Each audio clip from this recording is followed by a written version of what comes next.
চেলসির ইতিহাসে সেরা ফ্রি কিক গোলের তালিকায় জায়গা করে নিয়েছেন আর্জেন্টাইন তারকা এনজো ফার্নান্দেজ। হ্যাঁ, ভুল শুনছেন না, এই তরুণ মিডফিল্ডারের সেই অসাধারণ গোলটি এখন অফিসিয়ালি মনোনয়ন পেয়েছে চেলসির বেস্ট ফ্রি কিক লিস্টে। আর সবচেয়ে চমকপ্রদ ব্যাপার হলো গোলটি এসেছে কোনো সাধারণ গোলরক্ষকের বিপক্ষে নয়, তিনি গোল করেছেন তারই দেশের সতীর্থ, বর্তমানে বিশ্বের অন্যতম সেরা গোলকিপার এমিলিয়ানো মার্টিনেজের বিপক্ষে।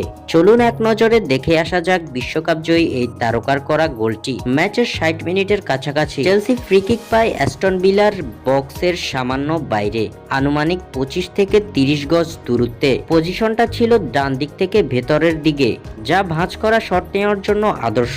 এনজো বল বসিয়ে দাঁড়ালেন খুব শান্তভাবে। সামনে অ্যাস্টন ভিলার ওয়াল, আর পিছনে দাঁড়িয়ে আছেন world cup winner Emiliano Martinez wall set করলেন, নির্দেশনা দিলেন, কিন্তু এই মুহূর্তে যা ঘটলো সেটা ছিল শিল্পকর্মের মতো। এনজো ফার্নান্দেজ ডান পায়ের ইনস্টেপ ব্যবহার করে বলটিকে দিলেন নিখুঁত টপ স্পিন আর কার্ল। বলটি প্রথমে সামান্য উঁচু হয়ে ঠিক ওয়ালের উপর দিয়ে বাঁক নিতে শুরু করলো, সেই কার্ভটাই মার্টিনেজকে পরাজিত করে। শটটি এতটাই নিখুঁত ছিল যে বলটি উপরের কর্নারে যেন চুম্বকের মতো লেগে ঢুকে যায়। মার্টিনেজ পুরো স্ট্রেচ দিয়েও বলের নাগাল পেলেন না। গোল করার পর এনজোর সেলিব্রেশনটাও ছিল দেখার মতো। দৌড়ে গিয়ে স্ট্যান্ডের সামনে জার্সি খুলে তুলে ধরলেন, মেসির বিখ্যাত সেলিব্রেশনের মতোই এক আইকনিক ভঙ্গিতে সমর্থকদের সামনে নিজের জার্সি তুলে ধরে যেন তিনি বলছিলেন, এই হলো এনজো, মনে রাখবেন এই নামটা।